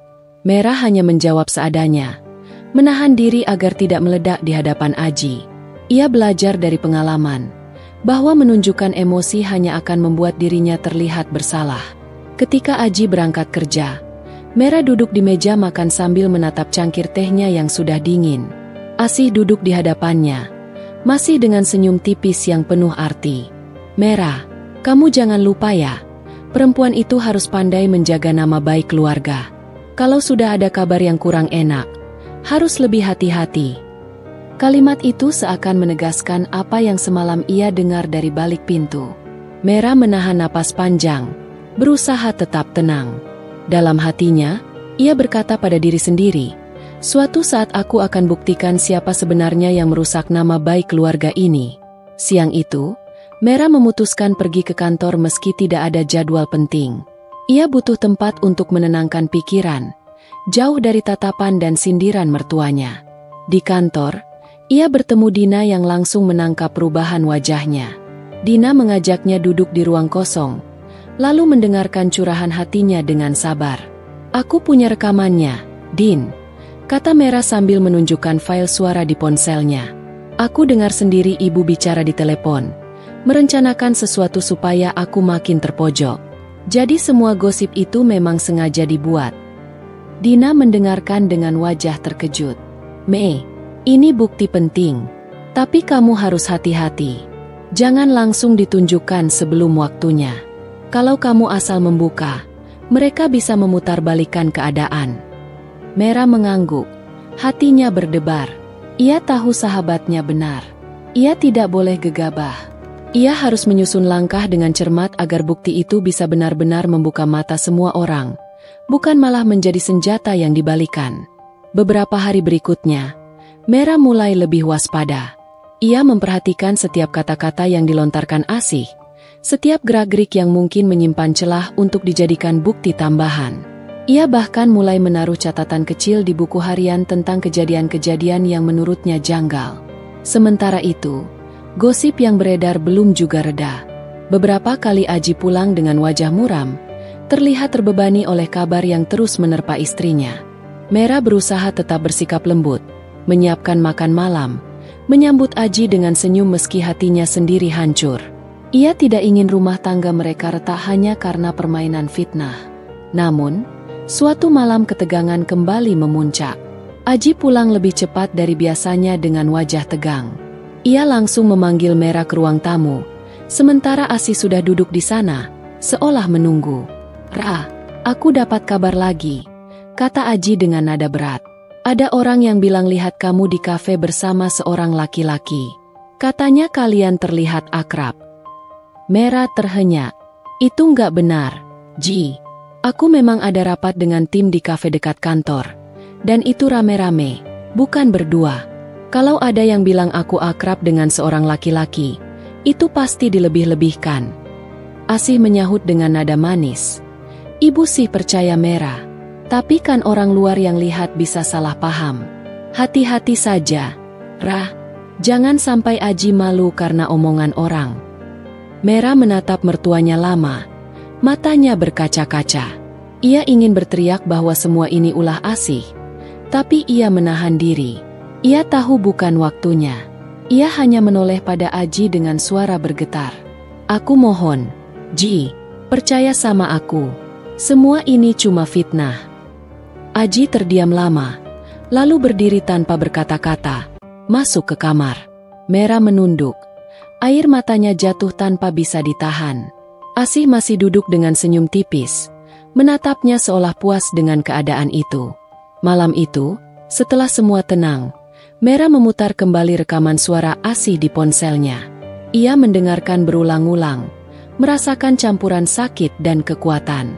Sakit karena orang yang seharusnya menjadi keluarga justru menusuk dari belakang, tapi juga kekuatan karena kini ia punya jalan untuk melawan. Hari-hari berikutnya, Mera mulai mengambil langkah berani. Ia menyimpan semua rekaman cadangan di perangkat lain agar tidak hilang jika sewaktu-waktu ponselnya rusak. Ia juga mulai mencari cara untuk mendapatkan bukti tambahan. Ia berpikir untuk memasang alat perekam kecil di ruang tamu, tempat Asih sering menerima telepon atau berbincang dengan tetangga. Sementara itu, hubungannya dengan Aji semakin renggang. Meski mereka masih tinggal serumah, ada jarak yang jelas terasa. Percakapan semakin sedikit, dan Aji sering terlihat murung. Mera tahu suaminya terombang-ambing antara kepercayaan pada dirinya dan tekanan dari luar. Suatu sore, Dina datang ke rumah dengan alasan ingin mengantar makanan. Mera menyambutnya dengan senyum tipis. Dina duduk di ruang makan, lalu berkata pelan, "Me, kamu harus kuat. Orang yang benar pasti akan menang. Tapi kamu harus sabar sampai waktu yang tepat." Mera mengangguk, lalu menceritakan rencananya memasang perekam. Dina mendukung ide itu, tapi mengingatkan agar tetap berhati-hati. Kalau ketahuan, bisa berbalik ke kamu. Tapi kalau berhasil, semua akan terbongkar. Beberapa hari kemudian, Mera benar-benar melaksanakan rencananya. Ia menyembunyikan alat perekam kecil di sudut ruang tamu. Hatinya berdebar setiap kali meninggalkan alat itu, tapi ia tahu ini satu-satunya cara untuk mengungkap kebenaran. Malam pertama tidak ada hasil. Namun pada hari kedua, ketika ia memutar rekaman, jantungnya berdetak kencang. Suara Asih terdengar jelas, sedang berbicara dengan seseorang di telepon. "Sudah banyak yang percaya, tinggal dorong sedikit lagi. Biar saja Merah itu makin kelihatan salah. Kalau Aji sudah yakin, pasti dia akan memilih ibunya daripada istrinya. Merah menutup mulutnya dengan tangan, menahan isak tangis. Bukti itu lebih jelas daripada rekaman pertama. Ia menyimpannya baik-baik, merasa sedikit lega meski tahu perjalanan masih panjang. Malam itu, ia menatap Aji yang tertidur di sampingnya. Hatinya penuh dengan doa. Ia ingin suaminya kembali percaya. Ia ingin rumah tangganya tetap utuh. Ia juga tahu, cepat atau lambat, semua topeng manis itu akan terlepas, dan kebenaran akan berdiri tegak di hadapan semua orang. Langit sore berwarna jingga pucat ketika Merah berdiri di jendela kamarnya, menatap ke arah jalanan yang ramai. Pandangannya kosong, pikirannya berkecamuk oleh berbagai rencana yang sudah ia susun sejak beberapa hari lalu. Bukti rekaman yang ia simpan kini terasa seperti senjata tajam yang bisa melukai siapa saja. Jika digunakan dengan gegabah, ia sendiri bisa jatuh. Tetapi jika ia biarkan terlalu lama, fitnah akan semakin menjeratnya hingga sulit bernapas. Di ruang tamu, suara tawa Asih terdengar jelas. Ia sedang menerima tamu, seorang tetangga yang dikenal suka berbicara ke sana kemari. Merah mendengarkan dari kejauhan, telinganya berusaha menangkap setiap kata. Iya, benar sekali, katanya Merah sering keluar malam. Kalau ditanya, alasannya kerja. Padahal siapa yang tahu? Orang-orang sekarang ini kan pintar menyembunyikan. Namanya juga perempuan, kalau sudah salah langkah. Asih berhenti sejenak, lalu menurunkan suaranya. Kamu jangan bilang siapa yang cerita. Ya, aku kan cuma kasihan sama Aji. Kalimat itu menusuk hati Merah. Ia menarik napas panjang, lalu masuk ke kamar lagi. Di sana, ia membuka laptop dan memindahkan rekaman yang berhasil ia dapatkan dari alat kecil di ruang tamu. Suara Asih begitu jelas, tanpa bisa disangkal. Rasanya seperti memegang kunci pintu yang akan membawa pada kebenaran, tapi juga pada pertarungan besar. Malamnya, ketika Aji pulang, Merah menyambut dengan senyuman hangat. Meski perasaannya hancur, ia berusaha menampilkan wajah tenang. Ia menyiapkan makan malam, menata meja dengan rapi. Aji duduk tanpa banyak bicara, hanya menatap piringnya. Merah ingin sekali membuka rekaman itu, menaruh laptop di meja makan, dan berkata, "Dengarkan ini, Ji, biar kamu tahu siapa sebenarnya yang menghancurkan kita." Namun lidahnya keluh. Ia tahu belum waktunya. Setelah makan malam, Merah memberanikan diri bertanya, "Ji, kamu masih percaya sama aku, kan?" Suaranya pelan, hampir tak terdengar. Aji menatapnya lama, lalu menghela napas. "Aku ingin percaya, Ra, tapi kabar di luar sana terlalu banyak. Aku bingung, harus memihak siapa. Aku sayang kamu, tapi aku juga nggak mungkin mengabaikan kata-kata ibu." Kalimat itu membuat dada Merah terasa sesak. Ia tersenyum pahit, mencoba menahan air mata. "Aku nggak pernah macam-macam, Ji. Aku cuma ingin kita tetap baik-baik saja." Aji tidak menjawab, hanya berdiri dan masuk ke kamar. Merah duduk sendirian, menatap meja makan yang masih penuh dengan sisa makanan. Hari-hari berikutnya berjalan semakin berat. Fitnah yang disebarkan Asih mulai merembet ke kantor Aji. Beberapa rekan kerja menyinggung hal-hal pribadi dengan nada bercanda, tapi jelas menyakitkan. Aji semakin murung, pulang lebih larut. Kadang memilih tidur tanpa bicara sepatah kata pun. Merah tahu ia tidak bisa diam terlalu lama. Ia mulai menulis rencana di buku kecilnya, mencatat langkah-langkah yang harus dilakukan. Pertama, mengumpulkan bukti sebanyak mungkin. Kedua, mencari saksi yang bisa memperkuat. Ketiga, menentukan waktu yang tepat untuk membuka semuanya di hadapan Aji. Ia ingin sekali menyeret kebenaran keluar dari balik bayang-bayang. Sementara itu, Asih semakin berani. Ia kerap berbicara di depan Merah dengan sindiran-sindiran halus. Perempuan kalau sudah tidak bisa jaga diri, akibatnya bukan cuma buat dia, tapi juga keluarga besar. Aji kasihan kalau harus menanggung malu. "Kamu harus sadar diri, Merah." Kalimat-kalimat seperti itu sering keluar dari mulutnya, dan Merah hanya bisa diam, menahan perih di hatinya. Suatu sore, Dina datang lagi. Mera menceritakan semua yang terjadi, lalu memutar rekaman baru yang berhasil ia dapatkan. Dina terdiam beberapa saat setelah mendengarkan. "Me, ini bukti yang kuat sekali. Kalau Aji dengar, dia pasti sadar. Tapi aku tahu kamu takut. Masalahnya, kalau kamu salah langkah, ibumu Aji bisa berbalik menuduh kamu sengaja menjebaknya." Mera menunduk. Air matanya jatuh ke pangkuan. "Aku capek, Din. Aku sayang sama Aji. Aku sayang sama rumah tangga ini. Tapi rasanya aku dikepung dari segala arah. Aku nggak tahu sampai kapan aku bisa bertahan." Dina menggenggam tangannya erat. "Kamu bisa, Me. Aku percaya. Orang yang benar pasti akan bertahan sampai akhir." Beberapa hari setelah itu, kesempatan yang ditunggu datang tanpa diduga. Aji pulang lebih awal. Wajahnya terlihat sangat lelah. Asih sedang tidak ada di rumah. Entah pergi kemana. Mera merasa ini waktu yang tepat. Ia mengajak Aji duduk di ruang tamu, lalu memberanikan diri berkata, "Aku mau tunjukkan sesuatu, Ji. Tolong kamu dengar sampai habis."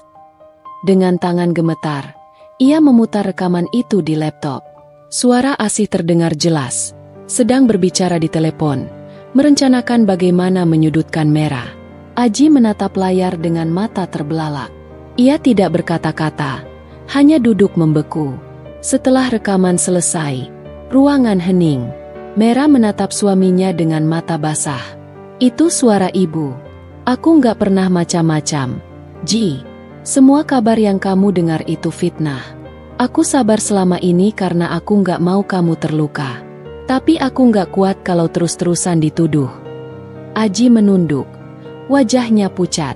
Ia menutup mata, seolah mencoba mencerna kenyataan yang baru saja ia dengar. Lama sekali ia diam, hingga akhirnya berkata pelan, "Aku nggak menyangka, kalau itu benar, berarti selama ini aku salah besar." Mera menggenggam tangannya. "Aku cuma ingin kamu percaya sama aku lagi. Aku nggak butuh siapapun membela. Cukup kamu yang ada di sampingku." Aji menatapnya dengan mata yang mulai berkaca-kaca. Namun sebelum sempat menjawab lebih jauh, suara pintu terbuka. Asih pulang, membawa belanjaan. Ia kaget melihat Aji dan Mera duduk di ruang tamu dengan wajah tegang. "Ada apa ini?" tanya Asih dengan senyum palsu. Aji tidak langsung menjawab, hanya menatap ibunya lama sekali. Mera bisa merasakan ketegangan di udara. Ia tahu, momen kebenaran sudah semakin dekat, dan tidak ada lagi jalan untuk mundur. Suasana ruang tamu berubah begitu Asih menutup pintu dengan senyum yang masih terpasang di wajahnya. Ia meletakkan belanjaan di meja kecil, lalu menatap Aji dan Mera bergantian. "Kenapa wajah kalian tegang begitu? Ada masalah?" Suaranya terdengar tenang, namun matanya menyiratkan kewaspadaan. Aji tidak segera menjawab. Ia masih duduk dengan tubuh sedikit condong ke depan. Kedua tangannya bertaut erat, napasnya berat.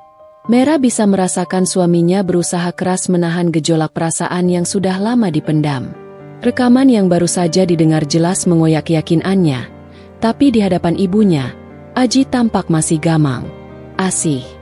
Akhirnya Aji memanggil dengan nada berat. "Aku ingin bicara sama ibu. Tapi aku minta jujur. Jangan ada yang ditutup-tutupi." Asih tersenyum tipis, duduk di kursi berseberangan. "Tentu saja, Nak. Ibu selalu bicara jujur. Apa yang mau kamu tanyakan?" Mera menunduk. Jantungnya berdegup kencang. Ia tahu pertemuan ini bisa menjadi titik balik. Tangannya menggenggam erat ujung rok yang ia kenakan, menahan kegelisahan. Aji menghela napas panjang, lalu membuka laptop yang masih menyala. "Aku mau ibu dengar sesuatu dulu." Ia menekan tombol play, dan suara rekaman mengalun kembali, memenuhi ruangan. Asih mendengar jelas bagaimana dirinya sedang berbicara di telepon, melontarkan fitnah demi fitnah. Suaranya terdengar lantang, penuh keyakinan, seolah tak ada yang bisa membantah. Wajahnya yang semula tenang kini perlahan memucat, lalu berubah menjadi canggung. Ia mencoba tersenyum, meski kaku. "Ji, Kamu percaya begitu saja sama rekaman ini? Sekarang teknologi bisa mengubah suara siapa saja. Jangan mudah terhasut, ucapnya, mencoba bertahan. Namun Aji menatap ibunya tanpa berkedip. Itu suara ibu sendiri. Aku tahu betul intonasi dan cara bicara ibu. Jangan mengelak. Mera masih menunduk, membiarkan semua terbuka di hadapan mereka. Ia tidak ingin berbicara terlalu banyak. Biarlah bukti yang berbicara. Asih mulai kehilangan kendali. Aji, kamu lebih percaya pada perempuan itu daripada pada ibumu sendiri? Dia mungkin sudah mengatur semua ini untuk menjebak ibu. Kamu lupa siapa yang melahirkanmu, membesarkanmu? Sekarang kamu tega menuduh ibu seperti ini. Nada suaranya meninggi, membuat suasana semakin panas. Aji berdiri, menatap ibunya dengan sorot mata yang belum pernah muncul sebelumnya. Aku tidak menuduh, Bu. Aku mendengar dengan telingaku sendiri. Selama ini aku diam, mencoba percaya pada kata-kata ibu, tapi sekarang semuanya jelas. Ibu menyebarkan fitnah tentang istriku, membuat aku meragukan dia. Untuk apa semua ini, Bu? Asih tercekat, matanya melirik merah, penuh kebencian yang disembunyikan di balik wajah memelas. Kamu memang pintar, Merah. Sekarang suamimu berbalik melawan ibunya sendiri gara-gara kamu. Merah akhirnya mengangkat kepala, menatap Asih dengan mata yang basah tapi tegas. Bu, saya tidak pernah ingin Aji melawan ibu. Saya hanya ingin kebenaran. Saya diam selama ini karena saya masih menghormati ibu. Tapi saya tidak bisa lagi kalau terus-menerus dituduh hal yang tidak saya lakukan. Saya tidak pernah mengkhianati rumah tangga saya. Tidak sekalipun. Aji menoleh pada istrinya. Wajahnya penuh rasa bersalah. Ia duduk kembali, lalu meraih tangan Merah. Maafkan aku, Rah. Aku sudah membuatmu menanggung semua ini sendirian. Air mata Merah jatuh. Ia menggenggam tangan suaminya erat. Aku cuma ingin kamu percaya. Asih melihat itu semua dengan wajah yang kian tertekan. Ia tahu posisinya semakin terpojok. Namun bukannya mengalah, ia justru mencoba bangkit dengan cara lain. Kamu buta, Aji. Kamu tidak lihat bagaimana dia berusaha menjauhkanmu dari keluargamu sendiri? Hari ini dia bisa memutar rekaman. Besok dia bisa memalsukan yang lain. Kamu kira perempuan ini sesuci itu? Dia hanya menunggu waktu untuk menyingkirkan ibu. Aji menutup mata sejenak, lalu membuka kembali dengan sorot tajam. Cukup, Bu. Aku sudah melihat cukup banyak. Kalau ibu memang ingin aku bahagia, seharusnya tidak begini caranya. Apa salahnya Merah sampai ibu tega merencanakan semua ini? Aku tidak bisa tinggal diam lagi. Suara Aji bergetar, penuh luka. Merah bisa merasakan betapa sulitnya posisi suaminya saat ini. Di satu sisi, ada ibunya sendiri, darah daging yang sudah merawatnya sejak kecil. Di sisi lain, ada istrinya, pendamping hidup yang telah berusaha menjaga rumah tangga meski terus difitnah. Malam itu berakhir dengan keheningan mencekam. Asih masuk ke kamarnya tanpa berkata apa-apa lagi. Wajahnya dingin dan penuh amarah yang dipendam. Aji memilih tidur di ruang tamu. Sementara Merah berdiam diri di kamar dengan hati yang masih berdebar. Keesokan harinya, suasana rumah terasa berbeda. Tidak ada lagi percakapan hangat di meja makan. Asih sengaja tidak menyapa. Bahkan pandangan matanya menghindar setiap kali bertemu Merah. Namun sikap diam itu terasa lebih menakutkan dibandingkan kata-kata pedas yang biasanya ia lontarkan. Merah tetap menjalani hari-harinya dengan tabah. Ia berangkat kerja seperti biasa, berusaha tidak menunjukkan kesedihan di depan rekan-rekannya. Tapi di dalam hati, ia tahu badai belum berakhir. Justru inilah awal dari pertarungan yang sesungguhnya. Aji, di sisi lain, semakin tertekan. Ia mulai menjaga jarak dengan ibunya, meski hatinya sakit. Beberapa kali ia mencoba mengajak bicara, tetapi Asih selalu menolak, dengan alasan sibuk atau tidak enak badan. Merah tahu Aji terluka, tapi ia juga sadar bahwa kebenaran memang tidak pernah datang tanpa harga. Hari-hari berikutnya, Asih mulai bergerak diam-diam. Ia masih tersenyum di depan tetangga, Masih terlihat ramah ketika ada tamu datang. Tapi di balik itu, ia merencanakan langkah baru. Merah sempat mendengar bisikan teleponnya malam hari, berbicara dengan seseorang yang tidak ia kenal. Kata-katanya singkat namun jelas. Kita belum selesai. Aku akan pastikan semua orang tahu siapa sebenarnya Merah. Merah merinding mendengarnya. Ia tahu rekaman pertama belum cukup untuk membuat Asih berhenti. Wanita itu terlalu licik, terlalu pandai menyembunyikan wajah aslinya. Merah harus lebih hati-hati, menguatkan diri agar tidak kembali terjebak dalam jebakan yang lebih besar. Sementara itu, Aji mulai menunjukkan perubahan sikap. Ia lebih sering menghabiskan waktu dengan Merah, seolah ingin menebus rasa bersalah. Ia bahkan beberapa kali mengantar dan menjemput istrinya dari kantor, hal yang jarang sekali ia lakukan sebelumnya. Merah merasa hangat, meski di balik itu masih ada bayang-bayang gelap yang mengintai. Suatu malam, Aji berkata dengan nada serius, "Ra, aku janji sama kamu. Aku akan cari tahu apa sebenarnya tujuan ibu. Kalau dia masih terus begini, aku harus ambil keputusan." Merah menatap suaminya lama. "Kamu siap menghadapi itu, Ji? Bagaimanapun juga, beliau ibumu sendiri." Aji terdiam. Matanya menerawang jauh.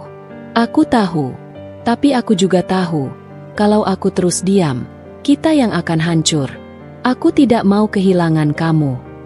Kata-kata itu membuat hati Merah terasa hangat sekaligus berat. Ia tahu cinta Aji padanya tulus. Tapi menghadapi Asih bukanlah perkara mudah. Wanita itu lihai, penuh perhitungan, dan pandai memutarbalikkan keadaan. Malam itu mereka tidur dengan pikiran masing-masing yang penuh kerisauan. Di luar kamar, Asih masih terjaga, duduk di kursi dengan wajah yang tak terbaca. Matanya memandang kosong ke arah gelap. Namun dalam pikirannya, rencana baru sudah mulai tersusun. Ia tidak akan tinggal diam. Selama napasnya masih ada, ia akan memastikan Merah tidak pernah benar-benar merasa tenang di rumah itu. Dan Merah, meski lelah, bersumpah dalam hati bahwa kali ini ia tidak akan mundur lagi. Pertarungan yang lebih besar sudah di depan mata, dan semuanya hanya menunggu waktu untuk meledak. Pagi itu udara masih lembab setelah semalam hujan deras mengguyur.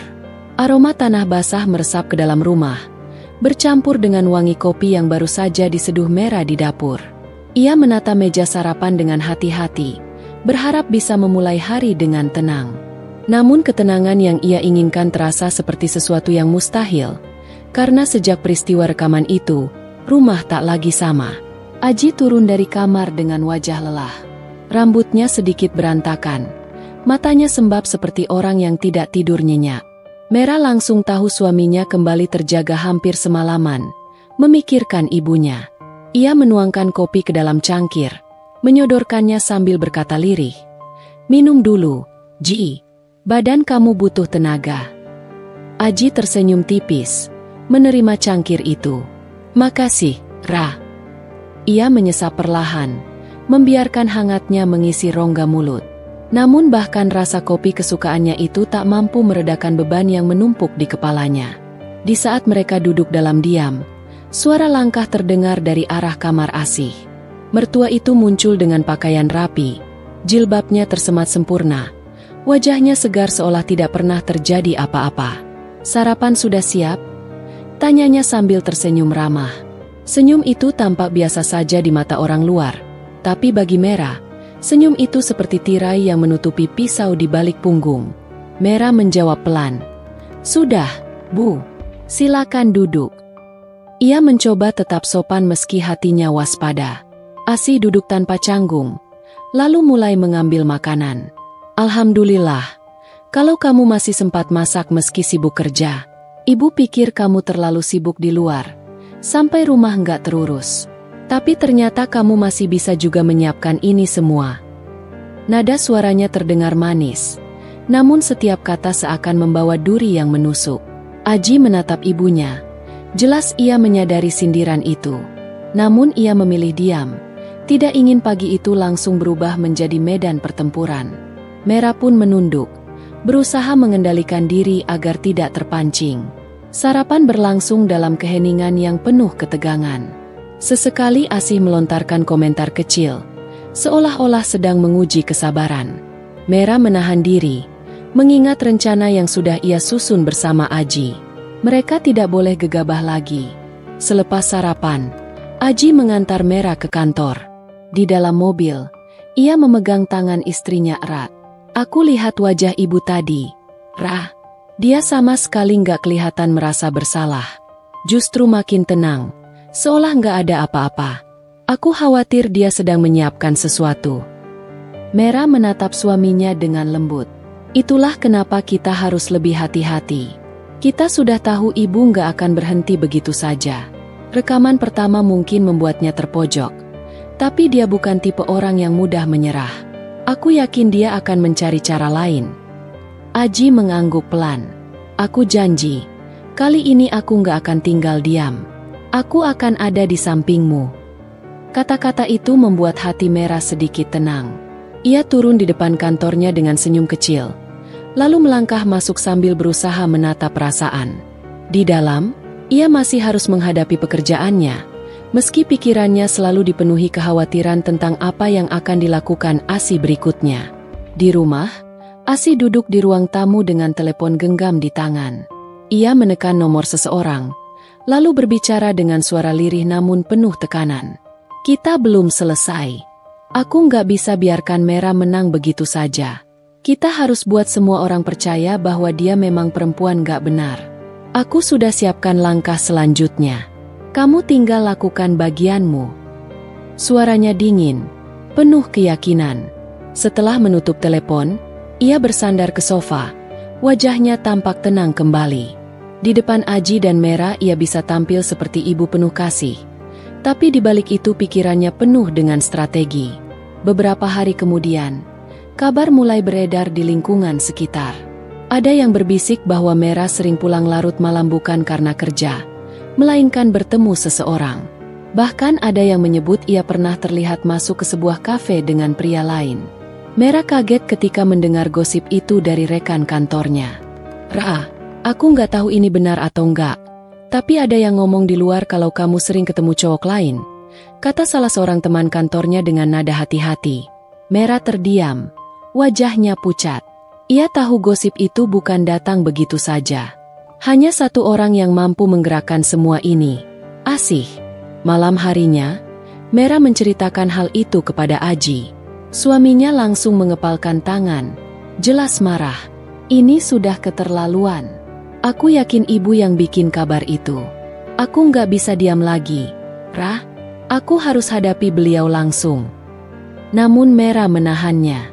Jangan gegabah, Ji. Kalau kamu marah tanpa bukti kuat, ibu akan balik menuduh aku lagi.